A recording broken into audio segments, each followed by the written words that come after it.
Welcome to World Code Updates, your daily briefing on everything happening around the world. Flashpoint, the Scarborough standoff of 2025. In the heart of the South China Sea, a confrontation was brewing that would capture the world's attention and redefine the region's balance of power.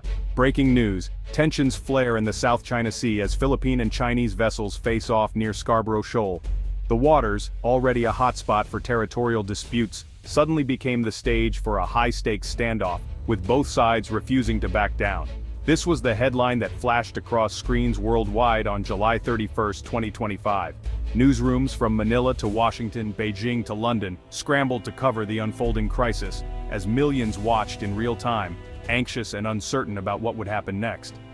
A Philippine frigate, the BRP Jose Rizal, stood its ground, flanked by two new lethal missile boats. These ships, bristling with the latest technology and weaponry, formed a formidable line of defense, signaling a new era for the Philippine Navy. The Filipino sailors, resolute and disciplined, maintained their positions despite the overwhelming presence of Chinese vessels. Their training and determination were on full display as they prepared for any escalation. The Chinese Coast Guard, used to bullying weaker ships, hesitated. For the first time, they faced a Philippine force that was not only well-equipped but also unyielding in its resolve to defend its waters. This was not the Philippine Navy of a decade ago. Years of modernization and international support had transformed it into a credible maritime force, capable of standing toe-to-toe with regional powers. The world watched, holding its breath as radio channels buzzed with warnings and counter-warnings. Every message, every maneuver was analyzed by military experts and diplomats, all aware that a single misstep could spark a wider conflict. The Filipino captain calmly asserted their right to patrol in the Philippines' exclusive economic zone. His voice, steady and unwavering, echoed the nation's determination to protect its sovereignty and maritime rights. Lasers from Chinese vessels painted the bridge, a clear act of intimidation. Yet, the Filipino crew held firm, refusing to be provoked or driven away. Their discipline under pressure became a symbol of national pride. After 12 tense hours, the Chinese ships pulled back. The standoff ended without shots fired, but the message was unmistakable. The Philippines would no longer be intimidated in its own waters. The message was clear. The Philippines was no longer a passive victim. Its navy, its people, and its leaders had shown the world a new face of courage and resolve. The balance of power in Asia was visibly shifting. The Scarborough standoff of 2025 would be remembered as a turning point, not just for the Philippines, but for the entire region, as nations recalibrated their strategies in the face of a new reality. From museum fleet to modern force, a navy reborn. The transformation of the Philippine Navy is a story of resilience and renewal, a journey from the relics of the past to the cutting-edge technology of today. For decades, the Philippine Navy was a collection of hand-me-downs, World War II-era ships, slow and poorly armed. These vessels, once mighty, had become symbols of a bygone era, struggling to keep pace with the demands of modern maritime security. Sailors served with pride, but their tools were outdated, unable to chase modern threats or defend the nation's vast coastline. Despite their dedication, the limitations of their equipment were glaring, leaving them vulnerable in an increasingly complex geopolitical landscape. The Navy was outmatched, a shadow of what a maritime nation needed.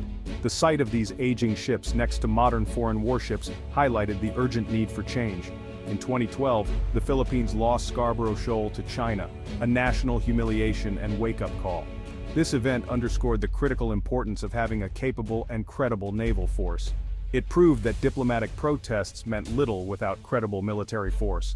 The realization dawned that words alone could not safeguard national interests. Relying on old ships and allies was no longer enough. The nation needed to stand on its own, to build a navy that could independently secure its waters. The nation had to build a navy that could defend its own interests. This required a monumental effort, a commitment to innovation and self-reliance. The transformation required political will, funding, and a new mindset. Leaders had to prioritize defense spending and embrace a vision of a modern, self-sufficient navy. Old ships were retired, replaced by modern platforms. This marked the beginning of a new era, as advanced warships took to the seas, equipped with state-of-the-art technology. The Philippine Navy began to see itself as a builder of a self-reliant modern force. With renewed pride and purpose, it embarked on a mission to protect the nation's maritime interests with strength and confidence.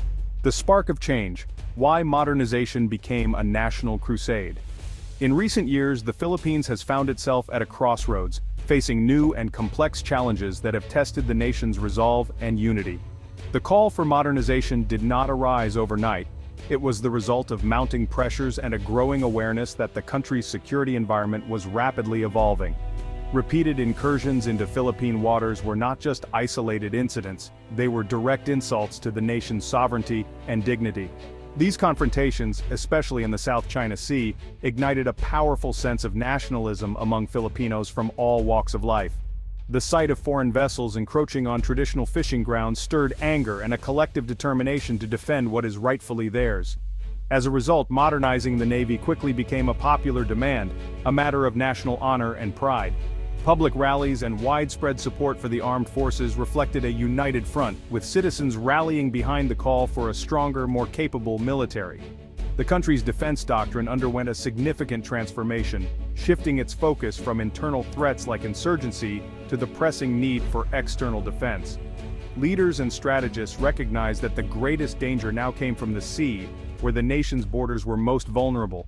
The goal was clear, not just to patrol the nation's waters but to deter any potential aggressors.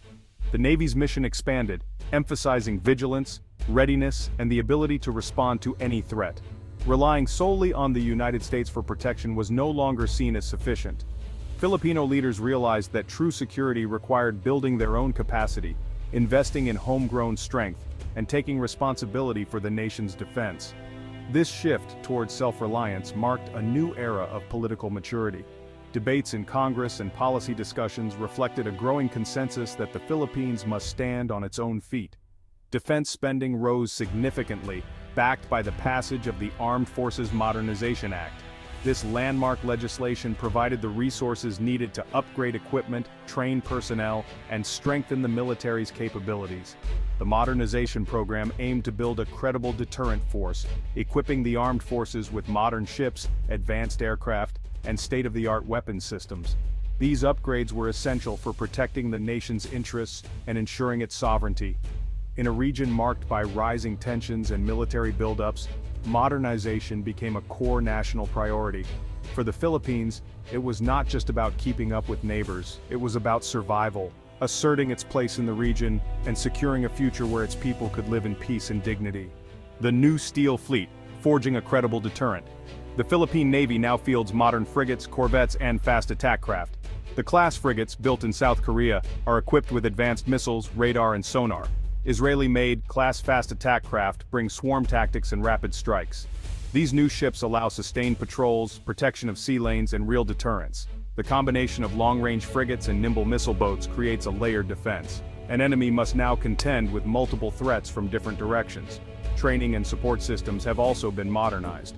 Filipino sailors train on state-of-the-art simulators and participate in complex exercises with allies. New bases and infrastructure support the fleet. The Philippines is building a truly professional, capable maritime force. The Philippine Navy's modernization was built on evolving alliances. The U.S. alliance matured into a partnership of equals, with joint exercises simulating high-end maritime conflict. The U.S. now sees the Philippines as a capable security partner. Technology transfers and intelligence sharing have boosted maritime awareness. Japan and Australia provide patrol vessels, aircraft, and training, creating a network of like-minded nations. South Korea supplies modern warships while European partners add expertise. These diverse partnerships let the Philippines acquire top technology and avoid over-reliance on any one supplier. The result, a central role in regional maritime security.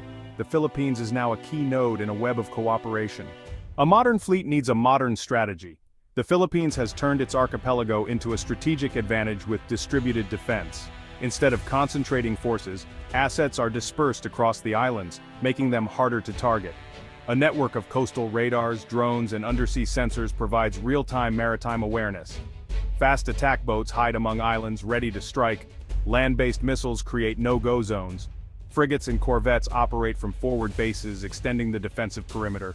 This multi-layered defense-in-depth forces adversaries to fight through a gauntlet of threats. It's a smart, asymmetric approach, using geography to change the rules. The vastness of the archipelago is now a formidable weapon. The fortress is built of islands, sensors, and missiles. Building a modern navy is expensive, especially for a developing country. The government must balance defense with priorities like education and healthcare. Warships require not just purchase, but ongoing maintenance and skilled personnel. The Philippines has invested in shipyards, depots, and advanced training. Smart acquisitions like South Korean ships and Israeli missiles maximize value. Creative financing and pragmatic choices keep costs manageable. A secure maritime environment is vital for trade, fishing, and tourism. Defense spending is framed as an investment in national resilience and prosperity. Careful planning ensures the Navy's transformation is sustainable. Self-reliance is vital, but alliances multiply strength. The Mutual Defense Treaty with the U.S. remains the cornerstone, deterring aggression. Recent joint activities have strengthened this commitment. Beyond the U.S., the Philippines has built a flexible network with Japan, Australia, India, and the UK. These partnerships involve joint patrols, intelligence sharing, and capacity building. A united front of maritime democracies signals international resolve. This web of alliances complicates any adversary's plans. Aggression against the Philippines now risks a broader conflict. Collective security raises the costs of conflict and promotes peace. The Philippines has turned diplomacy into a strategic asset. The transformation of the Philippine Navy is a major strategic shift in Asia. The Philippines has emerged as a confident middle power, ready to defend its interests. This is about more than ships. It's a new national mindset. The Philippines is now a key maritime player, influencing regional events. Its credible deterrent makes it an independent force in Asian security. The Navy's strength upholds international law and inspires other Southeast Asian nations. The Philippines proves smaller countries can stand up for their rights. Its alliances and capabilities make it pivotal in the Indo-Pacific. The Scarborough Shoal standoff was just the beginning. The Philippines is now a fortress, shaping the future of Asia.